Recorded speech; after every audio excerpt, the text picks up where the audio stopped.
Olá, bom dia. Aqui é o Orivaldo e hoje eu vou fazer um vídeo rapidinho para vocês, um vídeo curto, falando sobre princípios básicos da matemática financeira. A matemática financeira é um segmento da matemática utilizado como uma ferramenta extremamente útil para efetuar cálculos e análises de alternativas de investimentos ou para apurar custos em financiamentos de bens de consumo ou projetos em geral. Por intermédio de procedimentos matemáticos, podemos simplificar a operação financeira apurando fluxos de caixa. Para que os cálculos sejam efetuados, precisamos de informações relativas ao capital envolvido no investimento ou no financiamento, a taxa de juro, o tipo de juro, se simples, composto ou misto, e o prazo para pagamento do valor tomado junto ao mercado ou o valor a ser resgatado em um investimento, aí no caso uma aplicação financeira. Trazendo mais alguns conceitos, capital é o valor aplicado em alguma operação financeira ou o valor tomado junto a algum agente de mercado. Na linguagem de mercado, o capital também é denominado como principal, valor atual, valor presente ou valor aplicado. Nas calculadoras financeiras, como por exemplo na HP12C, que é a mais conhecida aqui no Brasil, ou na BRTC FC12, que é uma calculadora feita na China, muito semelhante à HP12C, tem as mesmas funções, ele é chamado pelo termo em inglês Present Value. Em ambas as calculadoras citadas, há até KPV, como demonstrado aqui também nesse simulador aqui.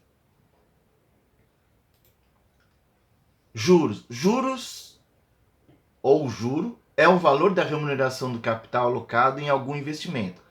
Para o tomador dos recursos, é o custo do valor captado para a realização de algum investimento produtivo ou puramente financeiro. Os juros podem ser capitalizados em dois tipos de regimes, que são os juros simples e os juros compostos.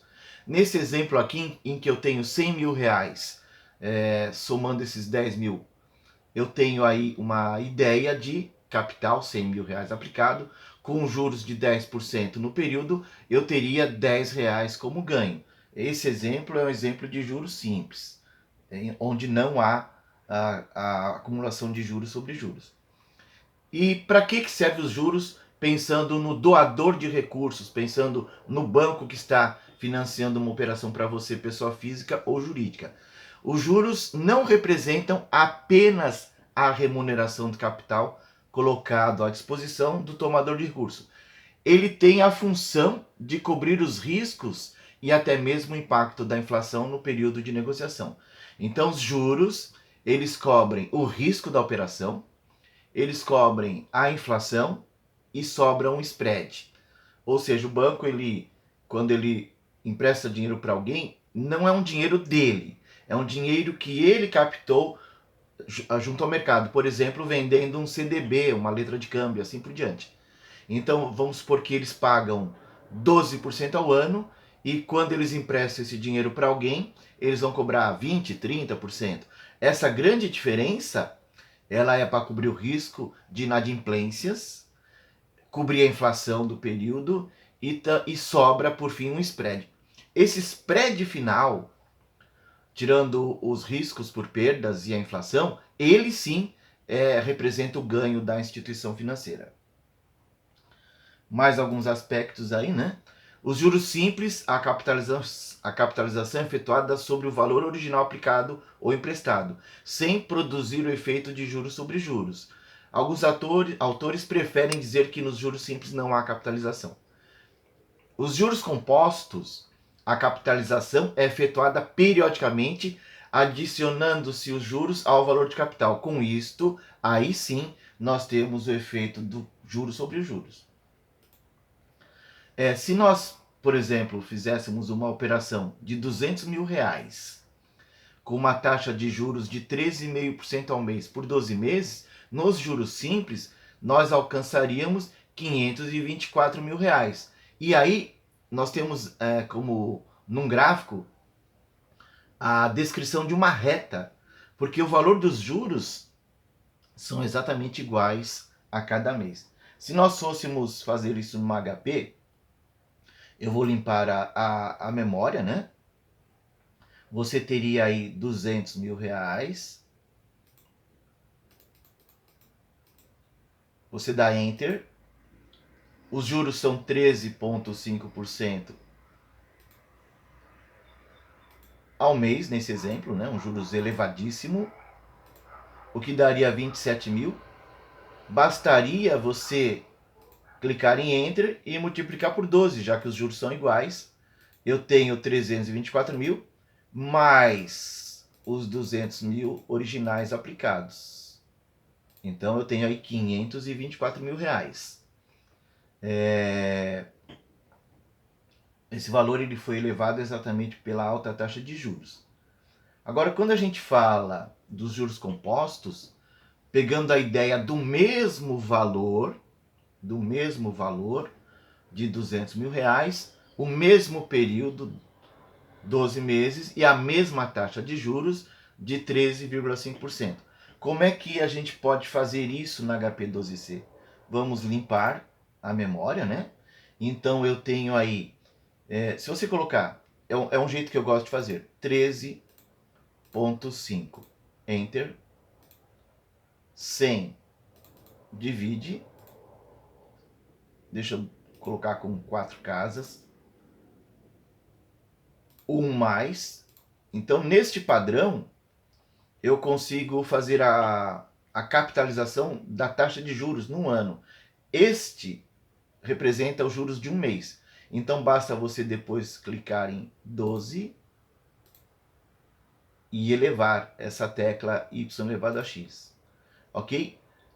Após você ter esse número, você multiplica isto, então Enter, pelo valor original aplicado, 200 mil reais. Ok? Então, lá nos juros simples dava 500 e poucos mil reais como o valor final, principal mais juros. Nos juros compostos, devido à capitalização, aqueles 200 mil reais, 12 meses depois, passam a valer R$ 914.071,84. Deixar com 2 casas, né? Arredondando 85. E devido à grande taxa de juros, num gráfico você teria descrita uma curva nos juros compostos. Uma outra coisa que acontece com juros compostos. Vou pegar um exemplo aqui. Em 10 anos, com uma taxa de juros de 13,5% ao mês, 200 mil reais viram 800, centena, milhar, milhão, bilhão, viram 800 bilhões de reais. E a curva, na parte final, descreve uma curva acentuadíssima, quase formando aí 90 graus. Mas é porque o prazo é longo e a taxa de juros é muito grande. Agora, o mesmo prazo, os mesmos 200 mil aplicados por 10 anos, aí no caso, se a taxa fosse de apenas 0,35% ao mês, esse valor de 200 mil chegaria um pouco acima de 300 mil em 10 anos, mas porque a taxa de juros é baixa. E a curva é tão suave que praticamente você consegue ver uma reta. Ok, pessoal? Eram essas dicas gerais que eu queria passar para vocês e espero que vocês possam ter aproveitado o pouco que foi falado aqui. E se vocês tiverem uma HP12C, vocês podem treinar essas informações, ok? Uma outra coisa importante antes de finalizar, quando são utilizados juros compostos? Em geral, em países que têm um histórico de inflação elevada, são praticados juros compostos, como o exemplo do Brasil mesmo, tá? No caso aí de juros sobre cheque especial, juros sobre utilização de limite de cartão de crédito, juros de financiamento. A própria poupança, ela remunera juros compostos, né? Muita gente talvez nem perceba. Mas o que ela paga? Ela não paga 0,5% ao mês? Você colocando no HP, dando Enter, dividindo por 100, somando 1, a informação já está pronta para ser capitalizada. deixar aqui com várias casas, né? Basta você digitar 12 e clicar em elevar. 1 menos 100. Opa. 1 menos 100 vezes. Então a poupança, como ela tem juros acumulativos, né? Ela na verdade é uma aplicação financeira com juros compostos. Então 0,5% ao mês não dá 6% ao ano, dá 6,16781, ok? Já quando são usados juros simples? Geralmente em países com histórico de inflação muito baixa se pratica o juros simples. Exemplo aí, Estados Unidos, que antes da questão aí da pandemia sempre tiveram inflações muito baixas. Agora que eles estão meio que perdendo o controle da inflação. Ok, pessoal? Obrigado aí pela visualização do vídeo e vou fazer outros vídeos de matemática financeira. Esse é só um início. Abraços!